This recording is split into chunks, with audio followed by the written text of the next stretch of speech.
A principios de la década de los 60, consagrados directores aportarían grandes clásicos a la cinematografía mexicana. Películas como Macario, de la mano del veterano director Roberto Gabaldón. La cinta nos pondría en un escenario donde lo fantástico y lo cotidiano se mezclan. Por un lado, la pobreza y el hambre que aquejan en cada momento a un humilde campesino, de nombre Macario. Por otro, una serie de encuentros con seres sobrenaturales, los cuales lo pondrían a prueba. Al final de su travesía, la muerte lo premiaría con un mágico regalo, sin sospechar que éste se convertiría más en una maldición que en la anhelada solución a su pobreza. Esta cinta sería la primera película mexicana en ser nominada al Oscar en el año de 1960, concretamente en la categoría de Mejor Película en Lengua Extranjera, perdiendo ante la cinta sueca The Virgin Spring. Por otro lado, El Ángel Exterminador, del legendario director español Luis Buñuel. Una historia surrealista que nos pone como protagonistas a un grupo de burgueses de la Ciudad de México, que aceptan una invitación a cenar a la casa de los Novelí. Historia que rápidamente se saldrá de control cuando los invitados no puedan salir del comedor, aunque aparentemente nada se los impide. La situación se tornará tensa, pues tanto el alimento como la bebida comenzarán a escasear. Poco a poco la etiqueta y los buenos modales se desvanecerán y darán paso al más puro salvajismo. Pero, a pesar de estos clásicos indiscutibles, el género que definiría el final de esa década sería sin duda el terror. Gran parte de este éxito se debió gracias al genio del director y guionista Carlos Enrique Taboada, quien, con su vasto conocimiento del estilo gótico y una magistral habilidad para escribir horríficas historias, nos traería en el año de 1968 la cinta que marcaría un antes y un después en el cine de terror mexicano. Hasta el viento tiene miedo. Hasta el viento tiene miedo da comienzo cuando vemos a Claudia siendo atormentada por una pesadilla. De manera repentina, comenzamos a escuchar una voz femenina que la llama por su nombre. Claudia despierta solo para ver que una mujer está colgada frente a su cama. Un rayo cae e ilumina la macabra escena y finalmente el terror termina por hacerla que se desmaye ante la horrífica situación.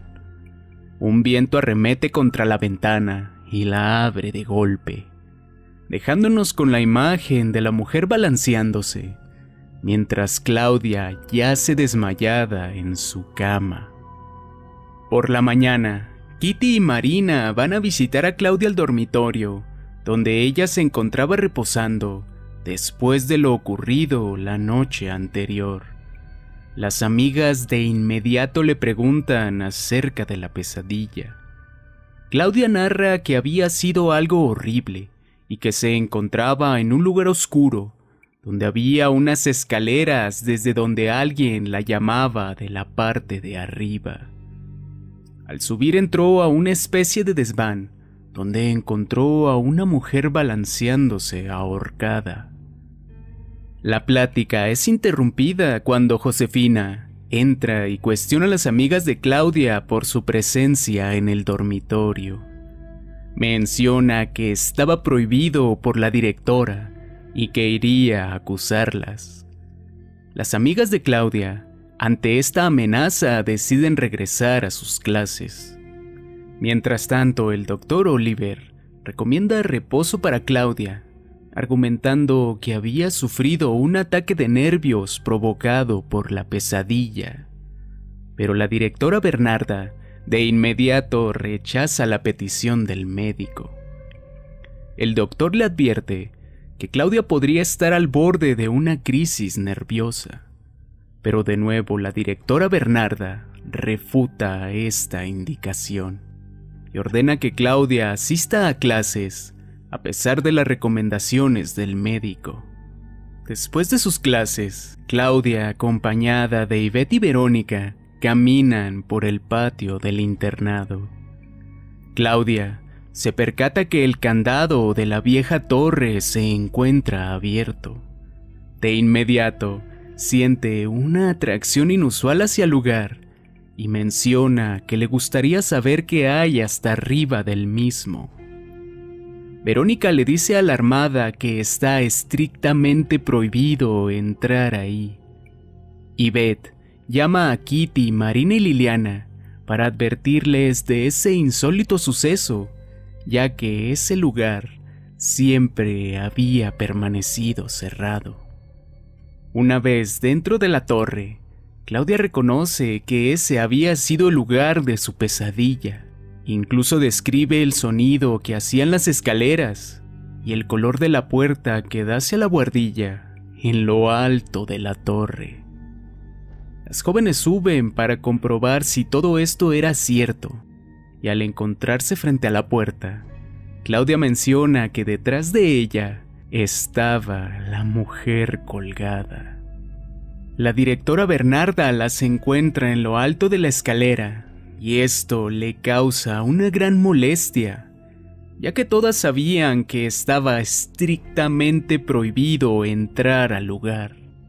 Como castigo, les obliga a permanecer en el internado durante su periodo de vacaciones. Claudia y sus amigas son puestas en un mismo dormitorio, incluyendo a Josefina, la cual le cuenta a Marina que ella pasa voluntariamente cada periodo vacacional en el internado.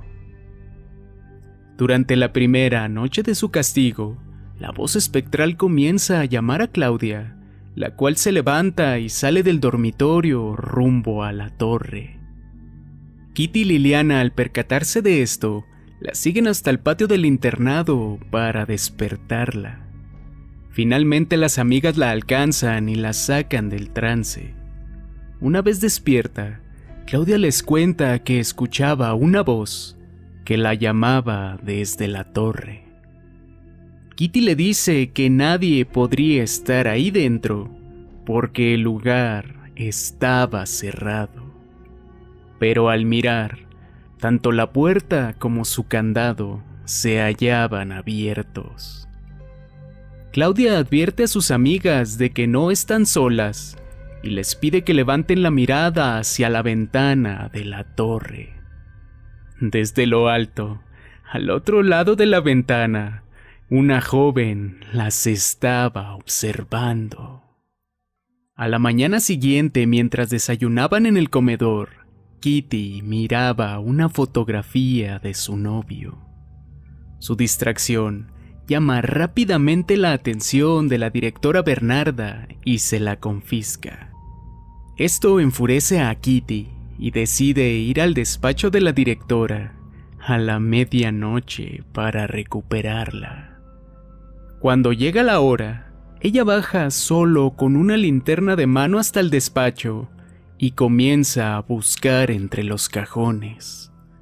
Rápidamente da con la fotografía, pero además se topa con otra, donde aparecía la joven que habían visto la noche anterior en la ventana de la torre.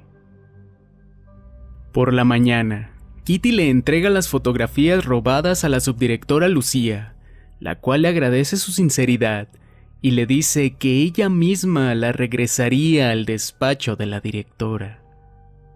Claudia le pregunta a la subdirectora Lucía si sabía quién era la joven de la fotografía.